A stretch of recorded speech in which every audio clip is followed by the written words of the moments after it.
Oh, so close! Attacks Part 2.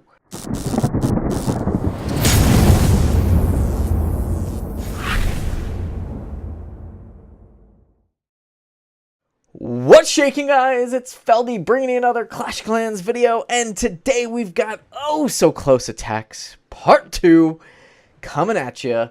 If you haven't subscribed to the channel already, make sure you guys subscribe, hit that bell. You'll always get the daily notifications. I come out with new content on the daily just for you. Make sure you guys like this video as well. Comment below.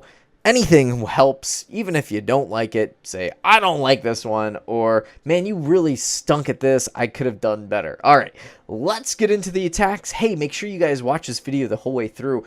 I really need some playtime, all right? And by playtime, I mean, like, actual, like, airtime for you guys watching. All right, let's get into this one. This is These Nuts. God, our clan is goofy. I mean, yeah. When you got a name like These Nuts, you can't just help to be like, These Nuts.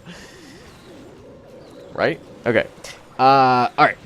So, my juvenile humor. Okay, he comes in with the E-Drag balloon attack. Typically guaranteed 2-star. He's got a haste, where, you know, the haste is actually, like, the E-Drag's shadow is where you guys are looking to put spell placement for the E-Drags, by the way. It's not out at the tip of their nose. It's actually underneath where that shadow is that they catch any spell. So just a little heads up for you. So he ends up doing a great job taking out the eagle. He's got kind of a swarm coming in. He ends up using that beautiful freeze. Right now, he's just kind of on this roll. It's going really well. But those E-Drags needed a rage just a hair sooner, I'm afraid, because a whole bunch of them are about to start dying. That little hidden Tesla, that Inferno, man, if he would have used that rage just about 10 seconds sooner, probably would have done really well. And had he put that Stone Slammer in, or I should say Wall Wrecker. What are you talking about, Feldy? It's a Wall Wrecker. He would have done really, really well and not had an E-Drag go down, because he would have had a distraction and he would have had an extra unit right there for that rage, right? Okay, so all these little tiny things, spell timing and placement, really, really big in 3-star attacks. You just got to kind of know and have patience, but also understand when the units are clustered together and you've got a splash damage unit, you've got to make sure that you've got that under rage to get rid of all those units really, really quickly, okay? So, it's a really good attack overall. A little bit of unfortunate luck with the big bomb right when he hit the queen ability. But you got to kind of know that those big bombs are going to be around the edge, and you got to kind of save the ability till just when you need it, right? So she's got just a sliver of health left, which is okay because the other units are tanking, and then she ends up dying to a bomb. But hey, whatever. Grand Warden can't do it all on his own. He ends up getting the 96%, although he does do a really valiant effort getting that cannon pretty down pretty well. So there you go, 96%. Oh, so close. Really tough. It's really tough to watch some of these, you know what I mean? Like, it's just Dirty Disc, man. One of our best attackers for Town Hall 10. Super awesome guy as well. I believe his wife had triplets. He's been dealing with, like, all girls. Whew, man. Triplets, dude. Crazy. All right. He comes in with the Frozen Witch, right? So far, so good. Kind of coming in, getting all that junk taken out. My suggestion when you've got a base like this, though, is instead of sending that Wall Wrecker from that side, you might want to send it from, like, literally a 12, a 3, a 6, or a 9, because you're going to actually get more value for what you're trying to penetrate into when it's like a sectioned off base like that. So try to keep that in mind when you're doing a Town Hall 10 attack. Otherwise, he ended up doing a really good job freezing and using that poison on that E-Drag, but he just doesn't have quite enough firepower. That Inferno has just been melting his units, and unfortunately that E-Drag just kind of stayed up too long for the Queen just to kind of get delayed just enough. The units around the outside are doing a good job distracting and killing off some of these buildings, like that Archer Tower, and they're coming around that side. But the Archer Tower, or the Archer Queen, is just going to be a hair too slow, kind of fighting all these really heavy-duty base defenses. So the Infernos, the Teslas. So she's starting to get healed back up. But look at what she's got to deal with, because there's basically no other units on the board. You've got some of these little Larrys down here with a couple archers, but they're going to get picked off right after they take out that drill. So the Archer Queen decides she's going to go on a little walk, because why not? Why would you like walk all the way around the base like that, right? I mean, why didn't the one Archer Queen in my Mike video go around and hit just like... I mean, that was a lot more real estate that she had to see over. I don't get the Queen's AI. It doesn't make any sense to me. But, here you go. Queen comes in. She's just got a little too much to deal with. Just too much in the base left. If she had maybe... a couple of her archers with her, or if Dirty had some wizards, then you might have actually had a real legit shot here. But you got an X-bow, a cannon, and a mortar. That's just going to be too much to ask for. Just too much. And you also had the corner builder huts, which are, of course, the troll. And you got to know, you got to put down your archers in the corners when you do see that. That's like one of the first lessons. So 97%. Oof, that's tough. Those Archer Queen. I just don't know what to do with her. She's just a mess. All right. Let's get into Mike's. This is the one. Hey, speak of the devil. This one. Watch the Archer Queen pathing compared to Dirty's just a second ago, right?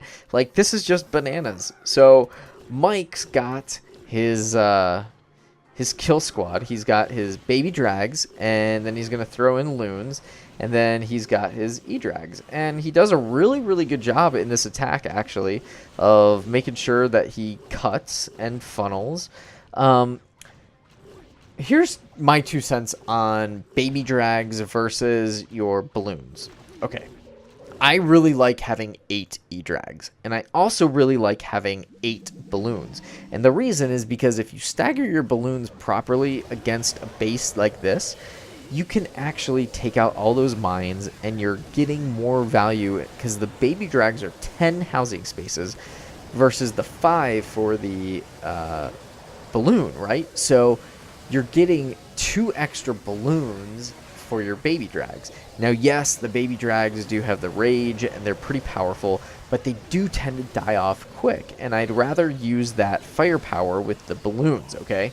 So that's just my 2 cents on the E-drag balloon attack. Some people use the baby drags to cut, some don't. I personally like having the balloon E-drag only, and it just kind of helps me. If I'm really needing to cut, then I'll just drop one balloon, and make sure that they catch any bombs, and then I'll put an E-drag down on each side, and then I have firepower for quite a while in that attack. Okay, so back to Mike's attack, because it is actually a really brilliant attack. He's just got all these air defenses. Look at how many air defenses he had to deal with. But luckily, there's not too many other like units that can really attack ground, but he is going up against that single target Inferno, which literally just melts that king right away, along with those CC troops. So the little barbarians are going to get kind of incinerated, but just long enough to have the Archer Queen come in and save the day and kill that Inferno. But then she's got a couple of these units to deal with, a couple high power units as well. That cannon being the main one. So instead of actually hitting the cannon first, she takes out the gold storage, which I've always thought is just an odd thing. Like, if I'm getting attacked by something, I'm going to turn around and attack the thing that's attacking me. But that's just real life, right? I mean, this is just a game. So, okay, so Archer Queen comes in, and you would think that she would go around like Dirty Discs Queen kind of walked all the way around, but she doesn't. She starts hitting a wall because why not? I mean, that's what you do when you're the Archer Queen. You attack a wall. And so she gets through the wall. She gets through these, and she's got this, and she's going to walk over and just barely...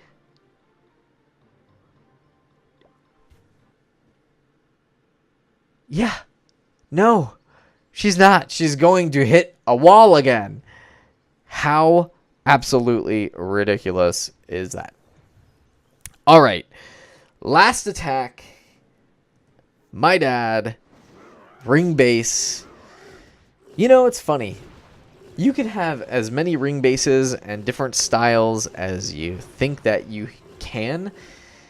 And you could try it with different strategies and different ways to attack it.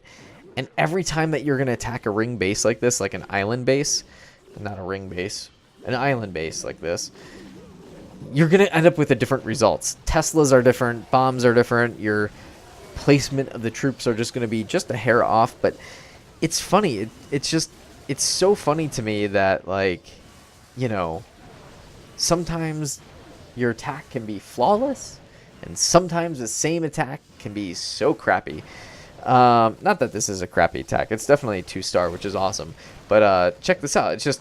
So he's cutting with the E-Drags. He ends up getting that, seeking air mine directly to that E-Drag. And it can't get another shot off, which probably would have helped a ton. Excuse me. But as you can see, E-Drags go in. E-Drags start taking out the Queen, which was okay. And then E-Drags take out the Town Hall. Woohoo. Town Hall goes down. And the single target Inferno gets frozen just a hair late. Just a hair late. Which, could that be the big difference in this attack? It could be, right? Spell timing and placement, as Galadon always says.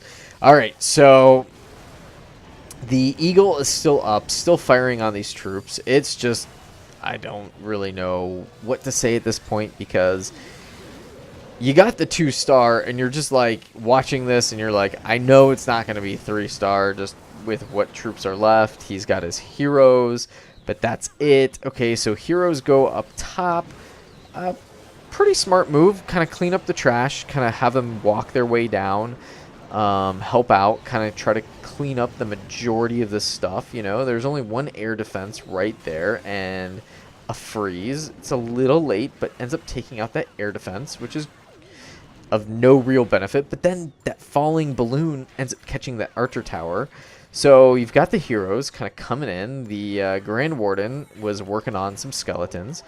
Now he's kind of just doing some support, and the Queen is attacking a wall instead of walking around the outside of the base. What the heck? Right? I mean, seriously. Like, seriously, what the heck? So she's walking around the outside of the base. He's just doing his thing, attacking. She ends up cutting up against another wall. And there's your time fail. So goofy. All right. That does it, guys, for all the close attacks. I hope you enjoyed this series. Hope you guys had an awesome CWL. Good luck to you in clan games coming up. End of May, May 22nd to the 29th. And good luck in the clouds if that's where you're at. Till next time, guys. Feldy. Peace.